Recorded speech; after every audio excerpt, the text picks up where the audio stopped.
स्वागत है आपका आज की चाय पे। और अभी मैं रियल टाइम में बिग बॉस का एपिसोड देखते हुए रिव्यू कर रही हूँ। सबको पता ही होगा कि कल के एपिसोड में एक बहुत बड़ा ट्विस्ट आया। ईशा और अभिषेक की पुरानी कहानी पूरी की पूरी बिग बॉस में अभी तक की जो थी वो दिखा के बिग बॉस फिर एक तीसरे किरदार को घर में लेके आए। वो तीसरा किरदार जो है वो ईशा के अभी प्रेजेंट बॉयफ्रेंड है। ईशा आदत से मजबूर हैं, क्या कर सकती हैं। जैसे हर तरीके से अभिषेक को इग्नोर भी करती रही और फिर टाइम टू टाइम उनको एक्सेप्ट भी करती रही घर में as a friend, as a very good friend. वैसे ही इनको भी आते ही फ्रेंड जोन कर दिया। और अभिषेक का तो मुझे बिल्कुल ही समझ नहीं आता, बार बार रोते हैं, तड़पते हैं, ईशा ईशा ईशा ईशा करते हैं, सर की नस फुला लेते हैं। पर जब वो लड़की पहले ही कह चुकी है, जब बाहर खड़े थे ये दोनों लड़ रहे थे, उस दौरान ईशा ने ये बात खुद कही थी कि उसका एक बॉयफ्रेंड है। और उसके बावजूद अभिषेक को किस बात की उम्मीद थी। चलिए यहाँ पे अब अभिषेक के सामने वो आ गए हैं जिनके बारे में आज तक अभिषेक को लगता था कि नहीं ऐसा कुछ नहीं, ईशा से मुझसे पीछा छुड़ाने के लिए ऐसा बोलती हैं। हालांकि ईशा ने कौन सा पीछा छुड़ाया, पूरा का पूरा शो आप लोग देख सकते हैं। जो लड़की स्टेज पे लड़ रही थी अभिषेक से, वो कुछ घंटे बाद उसी घर में बैठ के बोलती है, नहीं बिग बॉस मुझे कोई दिक्कत नहीं है, बिग बॉस मैंने माफ कर दिया। और ये बात सलमान जी ने भी कही है कि लोगों का ऑन एंड ऑफ चलता ही रहता है। आप देखिए ना, अगर ईशा को कुछ कहती है खानजादी तो अभिषेक पीछे पड़ जाते हैं, और वहीं अभिषेक को मनारा ने कुछ कहा तो ईशा लड़ाई लड़ती हैं। और उसके बावजूद ये कहती हैं कि मेरा तो कुछ लेना देना ही नहीं है अभिषेक से। और अभिषेक का तो बहुत क्लियर है, ये सेड कि भाई इस घर में मुझसे अच्छे से रह ले, मुझसे बर्दाश्त नहीं होता। अभिषेक एक्सेप्ट नहीं कर रहे हैं रियलिटी को, और ईशा जो है वो रियलिटी बताने को तैयार नहीं है। और अब तो तीसरे किरदार भी उसी पोजीशन में है जिसमें अभिषेक है। वाह जी वाह ईशा जी, आप भी कमाल करती हैं, अपने ही बॉयफ्रेंड को एक्सेप्ट करने से मना कर देती हैं। ऐसे थोड़ी ना कोई और भी कंटेस्टेंट्स कह रहे थे ये बात कि ऐसे थोड़ी ना बिग बॉस किसी को भी आपका बॉयफ्रेंड बना के इस घर में ले आएंगे। कुछ तो तथ्य होंगे ना उसके पास, जिसके बाद बिग बॉस ने ये डिसीजन लिया होगा। इस एपिसोड के बिगनिंग में ईशा ने पूरी कोशिश करी समर्थ को सिग्नल्स देने की कि भाई समझ ना तू क्या कर रहा है। बेसिकली सीधी बात थी कि तुझे आने की जरूरत क्या थी। अच्छा खासा ये सारा स्क्रीन पे चल रहा था, अब तूने बीच में आके फूट डाल दी। अभिषेक और मैं और विक्की भैया और अंकिता तो अच्छे खासे ग्रुप बने हुए थे। अब क्या होगा कि समर्थ की एंट्री होगी और अभिषेक और समर्थ और ईशा के बीच में वो लड़ाई होगी जिससे इनका ग्रुप कहीं ना कहीं टूट जाएगा। और ऊपर से ऑडेसिटी देखिए ईशा की, आंखों में आंखें डाल के समर्थ के बोलती हैं कि नहीं हम डेट नहीं कर रहे। भैया कॉन्फिडेंस हो तो लाइफ में ईशा जैसा होना चाहिए, जहां झूठ बोलने का मन करे वहां आंखों में आंखें डाल के बोलती हैं, बिना ये सोचे कि सच सामने आएगा तो उसका परिणाम क्या होगा। और अभिषेक की हालत देख के तो सच में लग रहा है कि उनकी फीलिंग्स बहुत ज्यादा हर्ट हुई हैं। He can never come to terms with the fact कि सच में ईशा के कोई बॉयफ्रेंड है और सच में अभिषेक की कोई जगह नहीं है उनकी लाइफ में।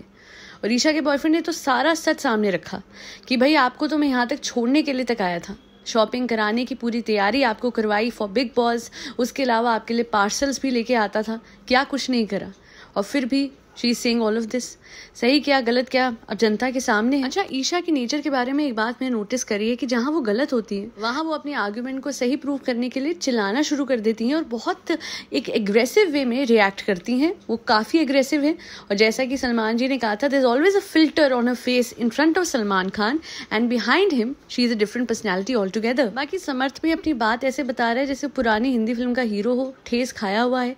अरे भाई बिना हिले अपनी बात बताओ, ऐसे एक्टिंग कर रहा है। और हाँ ये बात जरूर है कि उसे बातों ही बातों में वो वॉइस चैट की बात करती है, वॉइस रिकॉर्डिंग्स की, जिसके बाद ऐसा लग रहा है कि ईशा को समझ में आ गया है that he has enough proof. और अब लग रहा है कभी भी ईशा एक्सेप्ट कर लेंगे इस बात को कि भैया हाँ प्रेजेंट बॉयफ्रेंड तो है समर्थ। मुझे एक बात समझ नहीं आती, घर वाले बच्चे की तरह अभिषेक को संभाल रहे, ठीक है वो अभी इस टाइम पे इमोशनल है, संभालना भी चाहिए, पर आप मुझे ये बताइए क्या ये दोनों एक दूसरे पे हाथ उठाएंगे?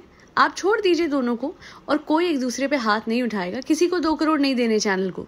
सबको पता है कि जब कोई लड़ने को आता है तो वो इसलिए आता है कि सामने वाला हाथ उठाए, खुद कोई हाथ नहीं उठाता। ये रिकॉर्ड रहा है पिछले कितने सीजन्स का।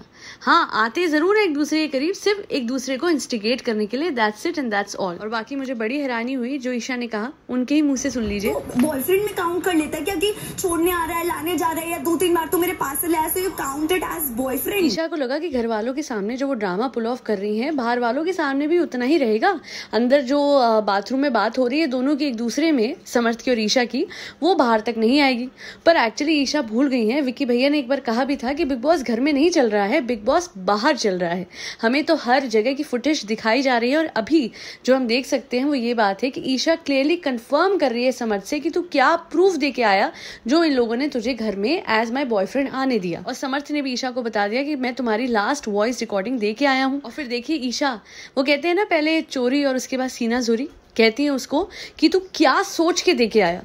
अभी तो आप मना कर रहे थे और अब एक प्रूफ भी निकल आया, आपकी वॉइस रिकॉर्डिंग भी निकल आई ईशा। तो विक्की भैया बहुत कॉन्शियस हो जाते हैं जब उनके किसी मेंबर पे कोई आ जाए, तो उन्होंने पहले से एक अच्छी खासी स्क्रिप्ट दे दी है ईशा को कि भाई आप ये कह सकते हो कि आप घबरा गए थे, बेटा देख ऑनेस्ट होना पड़ेगा। सबको समझ आता है कि वो लड़का सच बोल रहा है और ईशा जो है वो सिर्फ अच्छी दिखने के लिए झूठ बोल रही है।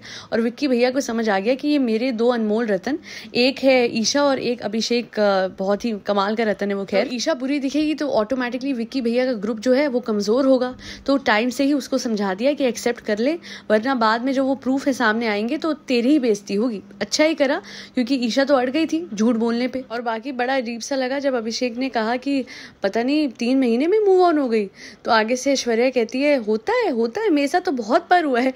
मतलब ये लोग नेशनल टेलीविजन पे, इनको पता है ना कि कैमरा ऑन है। या तो भैया ऐश्वर्या कुछ ज्यादा ही बेबाक है, बिल्कुल अनफिल्टर्ड है, या फिर उसे खुद समझ नहीं आया कि उसने क्या बोल दिया। तभी कहता है नील की ऐश्वर्या थोड़ा सा सोच समझ के बोलो, सोच समझ के चलो। Coming back to the triangle of Abhishek, Isha and Samarth, Ankita का भी सही है, बिल्कुल विकी भैया की तरह ट्रेन कर रही है ईशा को कि एक्सेप्ट कर, भाग मत, बोल दे इतने प्यार से। अब यहाँ पे आप सोचिए कि ईशा की जगह अगर मनारा होती तो अंकिता डेफिनेटली मनारा को इस तरीके से नहीं बताती या समझाती। इनफैक्ट उसके लिए 100 बातें उसकी पीठ पीछे बन चुकी होती, पर ईशा है, टीम मेंबर है, बायस्ड है ये लोग उसकी तरफ, तो उसे अच्छे से ट्रेन किया जा रहा है। मुझे ये एक्सपेक्टेड था विक्की भैया से, पर अंकिता से नहीं था। अंकिता अगर ईशा को ये कहती कि Isha this is not done यार, ऐसे नहीं करते आप, ऐसे कैसे किसी को डिसरिगार्ड कर सकते हो, कहीं तो आपको स्ट्रिक्ट होना पड़ेगा ना। एक लड़की जो बार बार किसी की फीलिंग के साथ खेल रही है और फिर एक और आ गया उसकी फीलिंग के साथ खेल रही है, तो उसको किसने हक दिया। मुनव्वर ने बिल्कुल सही बोला कि भाई आप ये नहीं सोचते दूसरों की फीलिंग्स के बारे में। ईशा को समझना चाहिए ना कि वो तो मना कर देती है बड़ी कन्वीनियंटली कि अंकिता जी मुझे समझ नहीं आ रहा। तो अगर आपको समझ नहीं आ रहा तो दूसरे को तो पता है ना। बेसिकली यहाँ पे समझ नहीं आ रही की डेफिनेशन ये होती है कि मुझे सच नहीं बोलना, सीधी बात है। और इस वजह से दूसरा इंसान हर्ट हो रहा है ये कोई नहीं सोचता। उसको 19 साल की बच्ची, अगर सिर्फ 19 साल की बच्ची ही है तो बच्चे तब नहीं होते जब ये एक बॉयफ्रेंड इसको छोड़ दिया, फिर ये वाला बॉयफ्रेंड बना दिया, फिर घर में वो आया तो she had the audacity to deny the fact कि ये जो है ये अभी प्रेजेंट बॉयफ्रेंड है, even though he had enough proof, जिसकी वजह से ही बिग बॉस ने उसको घर के अंदर भेजा। और ईशा हमेशा कहती है मेरा एक कनेक्शन है, उसके आंखों से आंसू निकल रहे हैं अभिषेक को हक करते टाइम। तो अगर ऐसा है तो फिर समर्थ को अपने लाइफ में क्यों एक्सेप्ट करा, तीसरे इंसान को लाइफ में इन्वॉल्व करके उसको अपने आप से अटैच करके, फिर आपको पहले वाले को भी नहीं छोड़ना, उससे भी आप कहते हो कि आपका कनेक्शन है। तो ये जो खिचड़ी है लाइफ में ईशा ने खुद ही अपने लिए बनाई। एंड ऑनेस्टली मुझे तो लगा था कि अभिषेक और भी रोएगा और भी ज्यादा उसको हर्ट होगा, और उसने बहुत मेच्योरली सिचुएशन को हैंडल करा है। जैसा कि ऐश्वर्या ने कहा, फाइनली अभिषेक को एक क्लोजर मिल गया जो कि नहीं मिलता अगर समर्थ कभी घर में नहीं आता। अभी तो बहुत ही क्लियर हो गया ना रिलेशनशिप स्टेटस ईशा का, और अभिषेक से तो एक्सपेक्टेड था ही नहीं क्योंकि मुनव्वर से बात करने पे भी he was getting triggered, but hats off कि उसने बहुत क्लियरली उसको बोल दिया, ईशा को कान में बोला उसने कि भाई मैं तो वर्स्ट था ना, तू तो बेस्ट है, तो ऐसा है मूव ऑन और ये एक्सेप्ट कर ले, because he knows it very well कि अगर ईशा एक्सेप्ट नहीं करती है तो towards the end of the week Salman Khan तो सारे प्रूफ सामने रख ही देंगे और उसके बाद she will not have any other way to go. तो इससे अच्छा है कि कोई प्रूफ आए और वो गलत साबित हो, वो और भी बुरी लगे।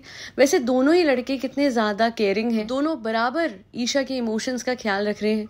समर्थ भी कहता है ये बुरी ना लगे और अभिषेक भी कहता है कि एक्सेप्ट कर ले, नहीं तो अच्छा नहीं लगेगा। और ईशा ने तो ना अभिषेक को माना और ना समर्थ को। और समर्थ मुझे समझ नहीं आ रहा है कि वो क्यों सच को इग्नोर कर रहा है। ईशा को सच पता था, अभिषेक को नहीं पता था। ईशा ने अभिषेक को ये बोला था कि मेरा कुछ नहीं है, वो तो मैंने तुझे मूव ऑन कराने के लिए बोला था।